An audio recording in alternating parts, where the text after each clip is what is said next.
말씀 보겠습니다. 요한계시록 16장 12절에서 16절입니다. 봉독하여 드립니다. 또 여섯째 천사가 그 대접을 큰 강 유브라데에 쏟음에 강물이 말라서 동방에서 오는 왕들의 길이 애비되었더라. 또 내가 보매 개구리 같은 새 더러운 영이 용의 입과 짐승의 입과 거짓 선지자의 입에서 나오니 그들은 귀신이 영이라. 이적을 행하여 온 천하 왕들에게 가서 하나님 곧 전능하신 이의 큰 날에 있을 전쟁을 위하여 그들을 모으더라. 보라, 내가 도둑같이 오니 누구든지 깨어 자기 옷을 지켜 벌거벗고 다니지 아니하며 자기의 부끄러움을 보이지 아니하는 자는 복이 있도다. 새 영이 히브리어로 아마겟돈이라 하는 곳으로 왕들을 모으더라. 아멘.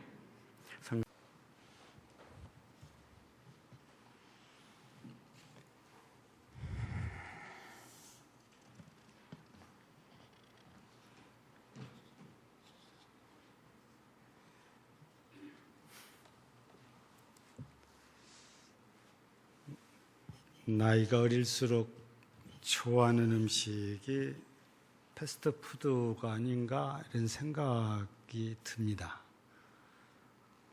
물론 나이 드신 분들도 햄버거를 잘 드신 분들이 계시긴 하지만 보편적으로 보면 젊은 층이나 어린아이들이 이걸 더 좋아한 것 같아요.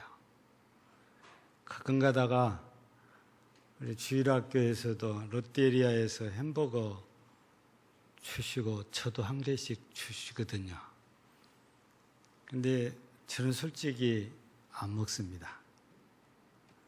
대신에 이제 누군가에게 내가 인심을 좀 쓸 수가 있지. 난 안 먹어도. 건강 때문에 몸살이라고 안 먹는 거지 맛이 없어서 안 먹는 건 아닙니다.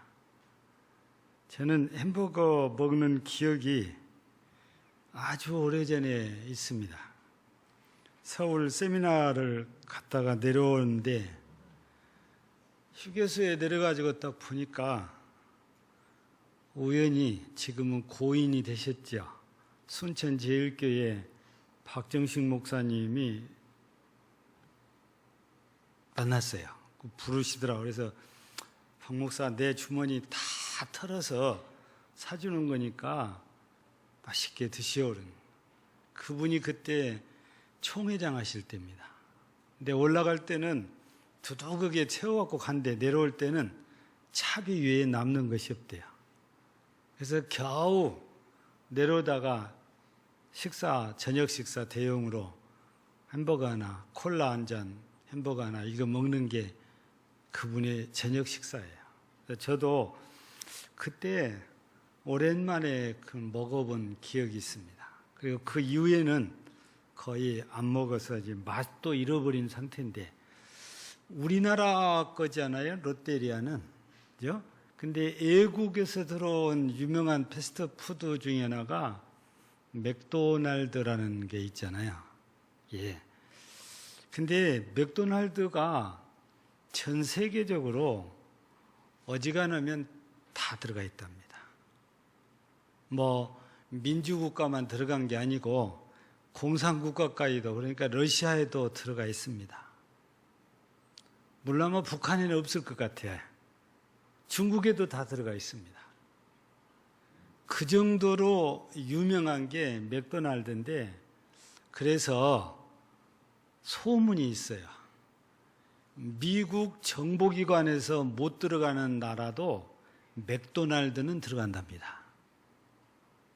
참 우습잖아요. 전 세계 어느 나라도 못 가는 나라가 없는 나라가 미국인데 미국 정보기관이 못 들어가는 것을 맥도날드가 들어간다는 거지. 그만큼 회사가 영업을 잘한답니다. 근데 영업을 잘하는 것이 우연히가 아니고 맥도날드 회사가 시작될 때부터서 매뉴얼이 있대요. 그 매뉴얼이 수십 가지답니다.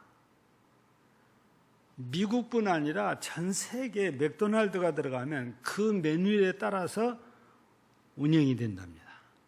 그러다 보니까 어느 나라를 가나 맛이 똑같아요. 그래서 이제 우리 감자를 썰어서 튀겨가지고 주잖아요. 근데 그게 우리나라는 대충 썰어서 하는데 맥도날드는 굵기, 두께, 요 센치가 다 정해져 있대요. 그리고 기름에서 튀기는데 몇 분, 시간이 다 정해져 있어요. 햄버거를 만들 때 고기도 몇 센치 잘라서 몇 분 굽는 게 전부 매뉴얼에가 다 있답니다. 그러니까 어느 나라를 들어가나 맛이 다 똑같아요. 그리고 하루 영업을 하기 전에 화장실부터 점검을 하는데 얼마나 화장실에 신경을 많이 쓰는지 담당자가 한번 점검을 쭉 합니다. 그러면 2차 그 위에 책임자가 다시 또 화장실을 또 점검을 해요. 그 정도로 철저하게 점검을 하고 이상이 없다. 그러면 그때 오픈이 시작된다 그래요. 이거 제가 얘기한 것은 일부분 조금 얘기한 거거든요. 우리나라 영업하는 분들 화장실을 그렇게 철저하게 점검하는 아마 영업장은 거의 없을 것입니다. 파리가 낙상할 정도로 반질반질하게 변기도 다 닦아야 되고 물이 정상적으로 내려가는지 확인도 다 하고 화장지는 충분히 있는데 보충도 하고 비누가 잘 있는지 새 비누로 바꾸고 바닥은 어지러지지 않았는지 전부 다 다시 닦고 화장실 하나만 갖고도 한 20가지 정도 점검을 합니다. 근데 그것도 1차가 아니고 2차까지 또 한다는 거죠. 이렇게 하다 보니까 맥도날드는 전 세계적으로 정평이 나 있고 인정을 받고 있죠. 그래서 어느 나라든지 들어간다고 하면 환영을 한답니다. 여러분, 맥도날드가 왜 이렇게 어느 나라든지 들어갈 수 있냐면 준비가 되어 있기 때문이에요. 어느 나라를 들어가도 영업할 수 있는 준비가 완벽하게 되어져 있는 회사가 맥도날드랍니다. 근데 이런 맥도날드 회사를 보면서 우리 그리스도인들이 한번 생각을 해보면 좋겠다 싶은 것이 뭐냐? 우리 주님께서 약속대로 재림하실 때 나는 주님 말 준비가 완벽하게 되어 있을까? 그걸 한번 우리가 생각을 해야 되죠. 만약 준비가 되지 않다면 오늘 제목처럼 부끄러움을 당하게 되겠지요. 그래서 우리가 부끄러움을 당치 않으려면 우리 그리스도인들이 어떻게 살아야 하는지 이제 오늘은 함께 이 말씀 본문 통해서 은혜를 나누려고 하는 거거든요. 우리 오늘 본문 보면 12절에 6채 천사가 대접을 큰 강 유브라데에 쏟았다 그럽니다. 그랬더니 강물이 말라버렸대요. 강물이 마르고 길이 열리니까 동방 사람들이 여기에서 오기 시작을 합니다. 모여들기 시작한 거죠.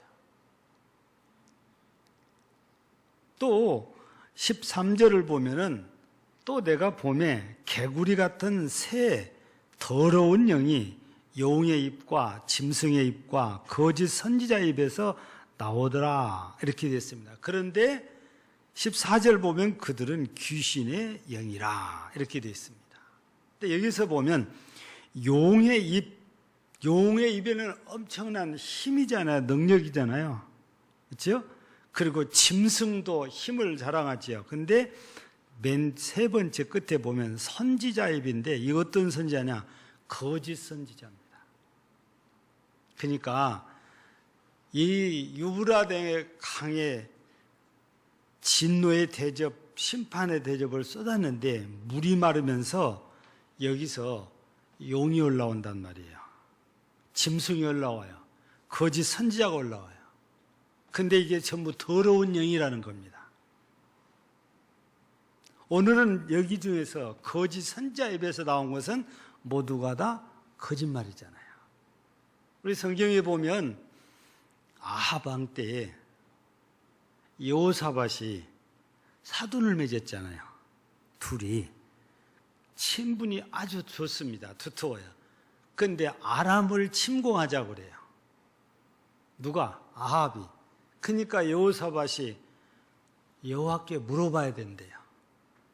그러니까 바알 선지자들을 데려다가 물어보는데 벨 회개망치간 형상의 모양을 들고 와서 바알이 나가기만 하면 이겨줬다는 거예요. 근데 여호사밧이 마음에가 안 들어요. 그러니까 다른 선지자가 없냐고 물어봤더니 그때 미가야 선지자를 들면서 하는 말이, 미가야는 데려오나 마나 나를 길하게 예언하는 게 아니라 흉하게 예언하는 선지자인데 왕이 꼭 원한다면 데려오겠어. 데려다 놨는데 천마대가 올라가서서 왕께서 원하신 대로 데리다 그러니까 아합이 뜻밖의 미가야가 이렇게 하라니까 네가 오늘 뭘 잘못 먹었냐? 진실을 말하라. 그랬더니 진실을 얘기하는 거예요. 그러니까 바알 선지자인 시드기야가 있다가 두드려 팹니다. 아합 왕이 흉한 예언을 했다고 그래서 감옥에 가두면서 내가 갔다 와서 너를 징치하리라 그래요. 근데 미가야가 끌려가면서 하는 말이 뭐라 그래요?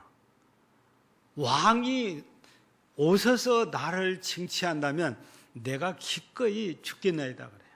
왕은 그렇게 못할 것입니다. 근데 그 전쟁에서 결국에 아합은 화살을 맞고 죽습니다. 이거 막으려고 여호사밧과 옷을 바꿔 입었어요. 아합은 평민처럼 일반 군인처럼 옷을 입고 여호사밧은 왕복을 입고 나갔는데 아람 군사가 보더니 아합이 아니거든요. 이는 그거 아니다는 겁니다. 근데 우연히 쏜 화살이 아합의 가슴에 딱 맞아요. 피가 질질 흘면서 죽어가는데 빨리 나가서 치료를 받아야 되는데 얼마나 전쟁이 싸움이 심했던지 나갈 수가 없어요. 그래서 전쟁터에서 빠져나가지 못하고 거기서 죽습니다. 미가야가 예언한 대로 사마리아 와서 연못에서 씻으니까 피물이 나오고 그 피물을 누가 핥아먹어요? 개들이 핥아먹어요. 미가야 선지자가 예언한 대로. 그 다른 선지자들은 전부 거짓 예언을 하는 거죠. 이렇게 이름은 선지자지만 거짓말하는 선지자들이 있어요. 이 거짓 선지자라고 하죠. 근데 오늘 성경에서는 거짓 영을 거짓말하는 영이라고 하는데 우리가 창세기 3장을 보면 에덴 동산 얘기가 나옵니다.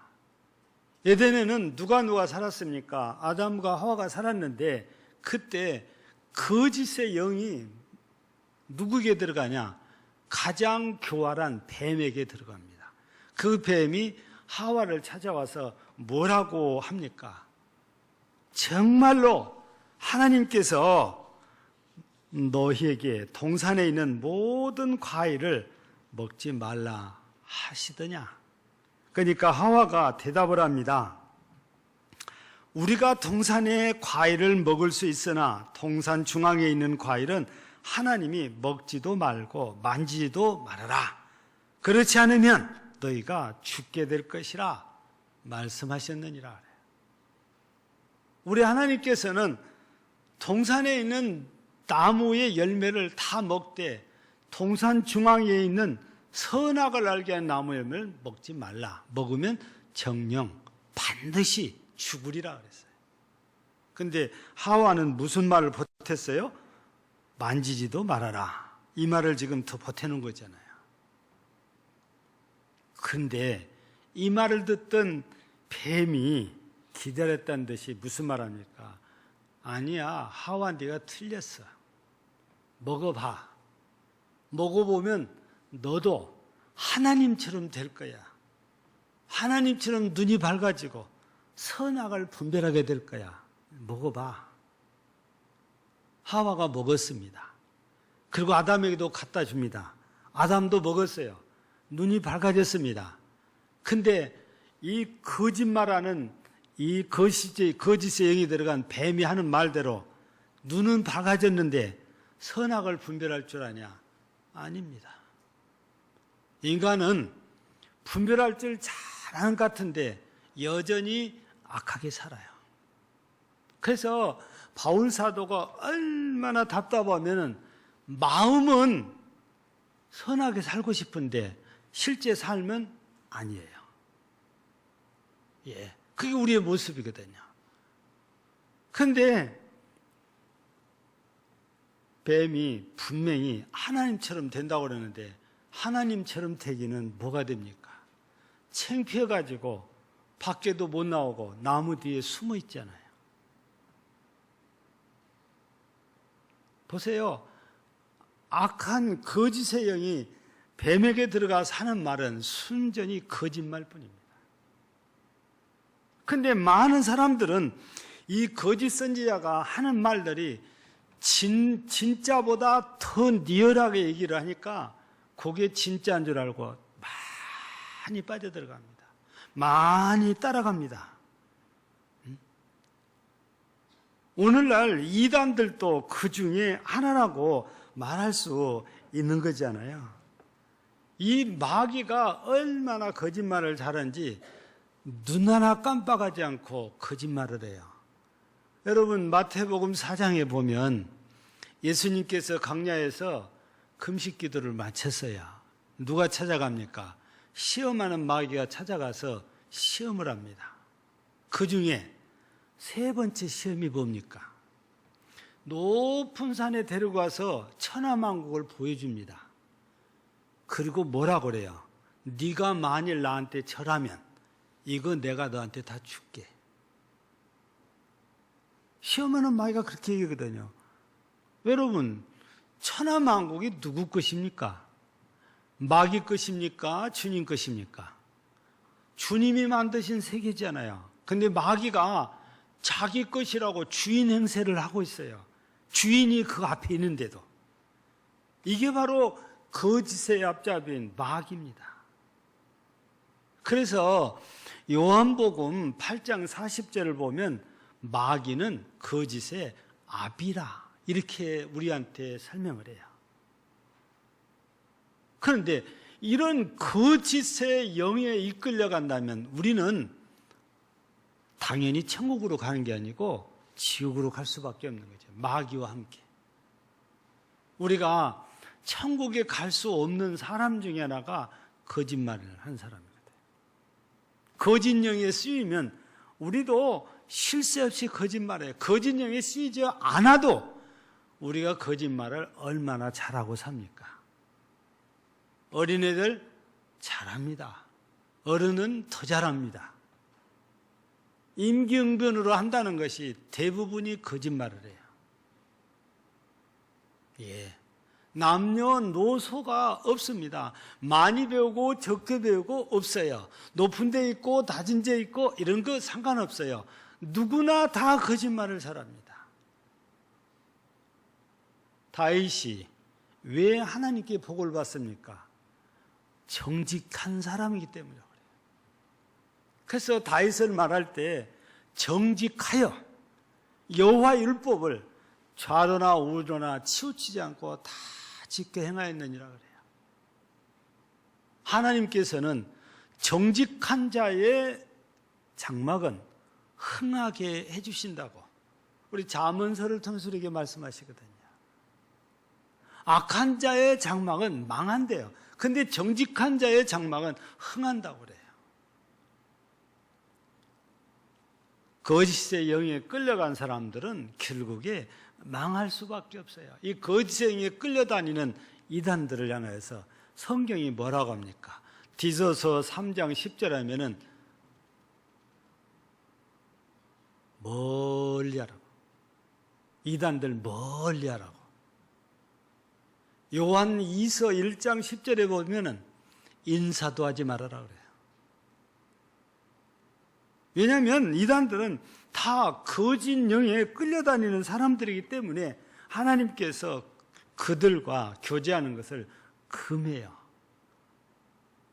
친구랍시고 이단들과 가까이 하다 보면 자꾸 그 사람들 말 듣다 하면 그것이 옳은 것처럼 들려지게 돼요.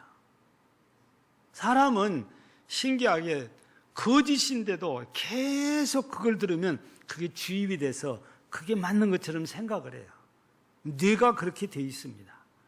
그래서 하나님께서는 아예 이단들 멀리해라, 인사도 하지 말아라, 이런 말씀을 우리에게 해 주신 거거든요. 여러분, 우리가 부끄러움을, 주님 오실 때 부끄러움 당하지 않으려면 이 거짓 대영에 절대 끌려가지 말아야 됩니다. 미혹되지 말아야 됩니다. 역시 우리가 거짓말을 버리고 정직하게 살아야 된다는 말씀이지요. 두 번째는 우리 오늘 말씀 가운데 15절을 보면은 이런 말씀이 있죠. 보라, 내가 도둑같이 오르니 누구든지 깨어 자기 옷을 지켜 벌거벗고 다니지 아니하며 자기의 부끄러움을 보이지 아니하는 자는 복이 있다고 합니다. 여기서 자기 옷을 지켜 벌거벗고 다니지 않는 사람입니다. 그러니까 옷을 벗지 않고 다니는 사람인데 옷을 잘 입고 다니는 사람을 여기서 말합니다. 근데 여기서 말하는 자기 옷은 우리가 지금 입고 있는 이런 옷을 말하는 건 아니죠. 지금 우리가 세상에서는 육신적으로 볼 때 이렇게 옷을 입지 않고 다 벗고 다니면 웃음거리가 됩니다. 그래서 지극히 정상적인 사람들은 옷을 잘 입고 다닙니다. 절대 벗고 다니지 않아요. 영적으로도 마찬가지예요. 자기 옷을 입어야 되는데 이 옷은 로마서 13장 14절에 보면 오직 주 예수 그리스도로 옷 입고 그랬습니다. 예수 그리스도로 말미암아 입는 옷입니다. 갈라디아서 3장 27절에서는 누구든지 그리스도와 합하게 하여 세례를 받은 자는 그리스도로 옷 입었느니라. 그러니까 우리가 여기서 말하는 자기 옷은 그리스도로 말미암아 우리가 입게 된 옷인데 이게 영적인 옷을 말씀하고 있는 것입니다. 근데 이 옷을 요한계시록 4장에 가서 보면은 이게 흰옷이라고 그래요. 24 장로가 옷을 입고 있는데 다 흰옷을 입고 있어요.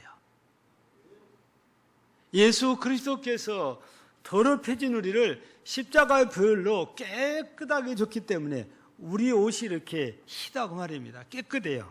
그러니까 우리가 입은 옷은 주님이 입혀준 의의 옷입니다. 그리스도의 옷입니다. 그리고 깨끗한 옷이에요. 정결한 옷이거든요. 만약 우리가 입는 옷이, 영적인 옷이 그리스도의 피가 묻어 피로 깨끗해진 옷이면 우리를 향하여 오다가도 심판이 그냥 지나갑니다. 마치 출애굽할 때 하나님의 말씀을 듣고 양을 잡아서 문 설주와 임방에 발려놓고 그 안에서 고기 구워 먹고 있는 사람들은 그날 저녁 아무 일이 없어요. 왜?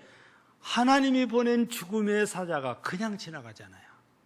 못 보고 피 보고. 우리도 마찬가지지요. 그리스도께서 내신 그 보혈의 피로 우리가 옷을 깨끗하고 정결하게 하면 심판이 그냥 우리를 지나가요. 근데 그 옷이 없는 사람은 징계를 받아야죠. 심판을 받을 수밖에 없는 것입니다.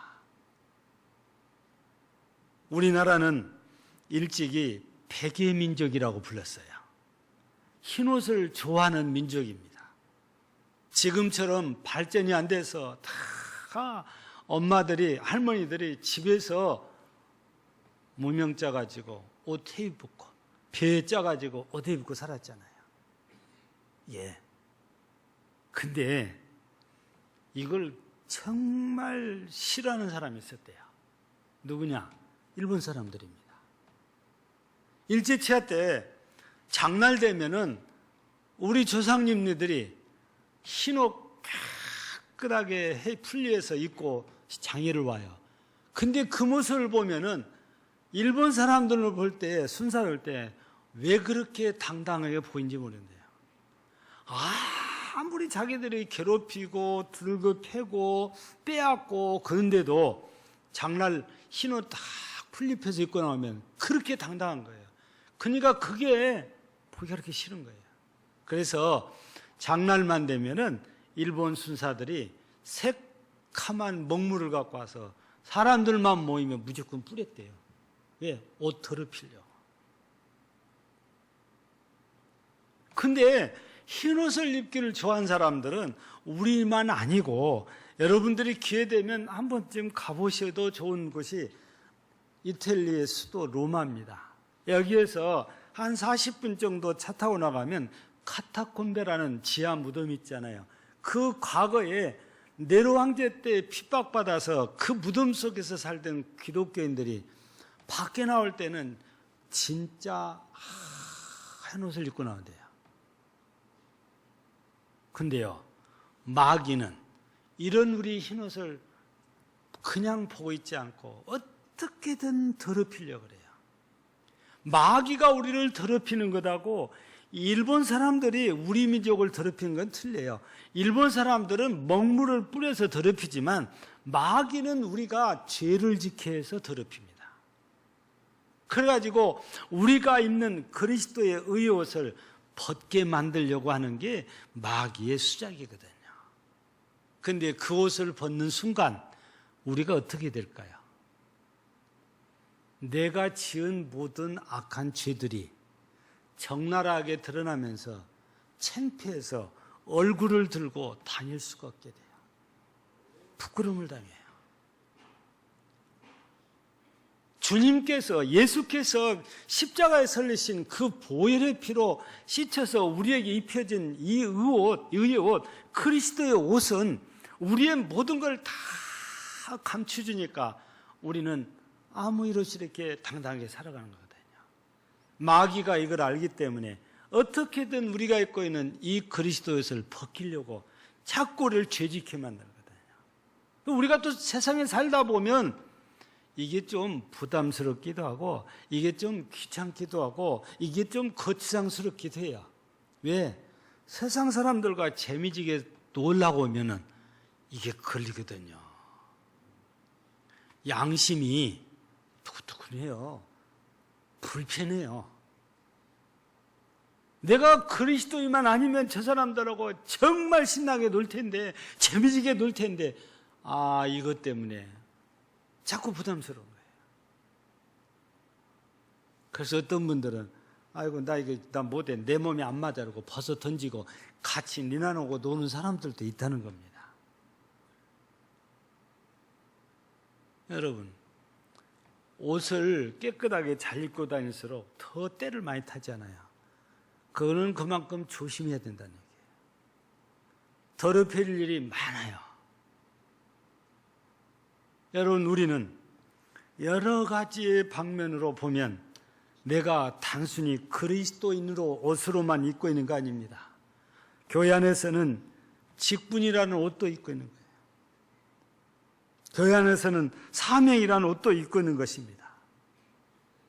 이게 부담스럽다고, 이게 힘들다고, 이게 무겁다고 벗어버리려고 하는데 그거 벗으면 편하고 날아갈 것 같지만 아니에요. 그거 벗으면 내 믿음이 무너집니다.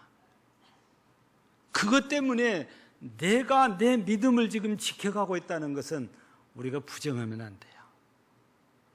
그래서 우리가 주님 앞에 섰을 때에 부끄러움을 당치 않으려면 주님께서 우리에게 입혀준 이 옷, 이 의의 옷입니다. 그리스도를 말미암아서 우리가 입게 된 옷이에요. 그리스도의 피로 깨끗된 옷입니다. 이 옷을 절대 벗으면 안 돼요. 잘 입고 잘 지키고 있어야 돼요. 그래야 주님이 오셔서 심판하실 때 그 옷만 보고도 너냐? 그러면서 그냥 패스시켜주는 거예요. 그래서 부끄러움 당치 않으려면 우리 주님이 입혀준 굿 우리가 잘 입고 살아야 되는 거지. 마지막으로 하나 더 말씀드리면 오늘 15절에 보면 보라 내가 도둑같이 오리니 그랬습니다. 예수님께서 재림하실 때 도둑같이 온단 말은 아무도 생각지도 않는 때에 오신다는 거거든요. 예. 그렇다고 해서 아무도 보지 못하게 온다는 의미는 아니에요. 모든 사람이 다 본다고 그래요. 근데 그 언제 올지 그건 때는 아버지만 아신다고 그러잖아요. 근데 평소에 우리가 준비되어 있지 않다면 주님이 오실 때 달려가고 싶어도 내 꼴이 아니에요. 그래서 못 나가는 거거든요. 그래서 우리가 주님 오실 때에 부끄러움을 당치 않으려면 우리는 주님 맞을 준비를 평소에 잘 하고 살아야 되는데, 근데 주님이 2025년 1월 5일 나오신다 하면 얼마나 좋아요. 그때 딱 준비하면 되니까. 근데 그걸 모르는 거예요. 언제 오실지를. 그래서 우리 그리스도인들이 준비하고 산다는 것은 어느 날짜를 정해놓은 게 아니고 하루하루가 오늘 주님이 오실 것이다 라는 마음으로 하루를 살아야 되는 거죠. 그렇지 않으면 우리 준비가 안 되죠. 어떤 분들은 진짜 2000년이 지나도 안 오시니까 아니야, 오늘 안 오셔, 내일도 안 오셔.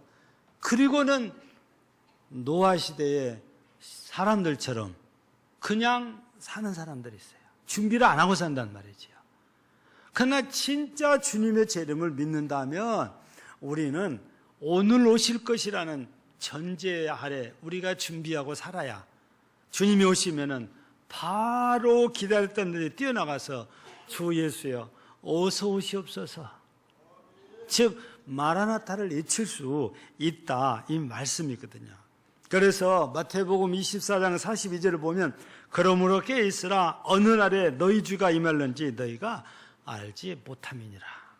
그러면 우리가 여기서 준비한다 그랬는데, 준비한다는 것은 주님을 늘 생각하고 사는 것이고 주님을 늘 의식하고 사는 것이요.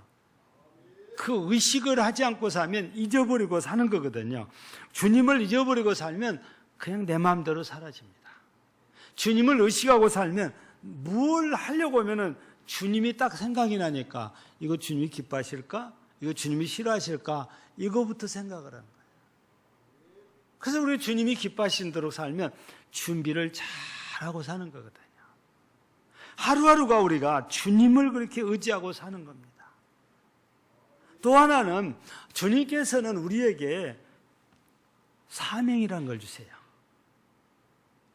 우리 주님이 오실 때 주님이 내게 맡긴 사명을 열심히 감당하고 있을 때 오시면은 이 사람은 복 있는 사람이에요.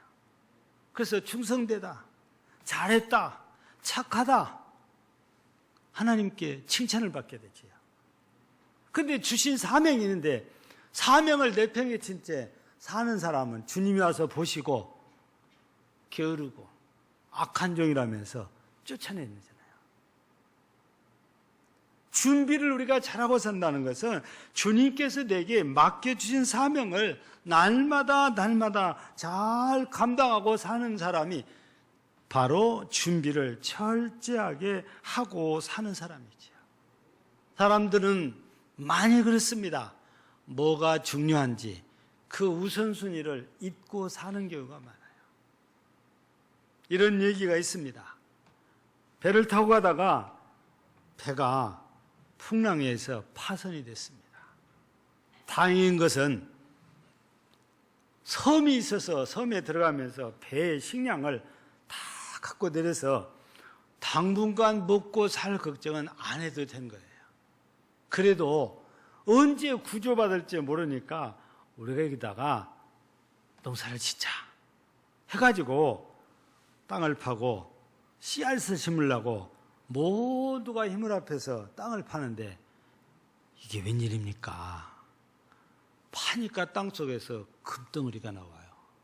사람들이 눈이 둥그러져 갖고 씨앗 심는 것은 이제 잊어버리고 금만 계속 계속 캐모읍니다. 있는 식량 먹어가면서 금방 캐모요.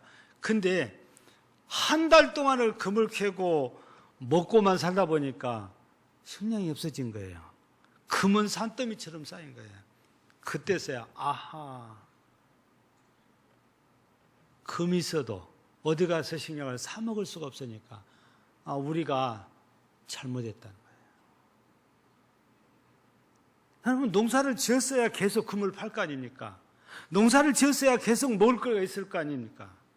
못 먹으니까 죽어야 되잖아요. 아무리 금덩어리를 쌓아놓으면 못합니까? 못 먹으면 굶어 죽게 되지요. 바로 이 사람들이 실수한 게 단순히 곡식 안 심는 것이 아니고 생명을 생각하지 않은 거예요. 금덩어리만 생각해요. 요즘 사람들도 목숨보다 돈을 더 소중히 여기는 경향이 많잖아요. 여러분, 그리스도인 입장에서 보면 영생이라는 거예요. 우리가 영생 얻을 걸 생각해야 되지. 내가 영생 얻기 위해서 예수 믿는 거잖아요.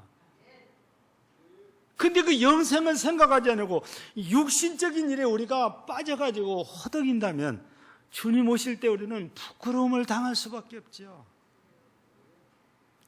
그래서 오늘 우리 이 말씀 들으면서 내가 주님 재림하실 때 부끄러움 당하지 않으려면 우리 거짓 영에 빠지지 않아야 된다는 겁니다.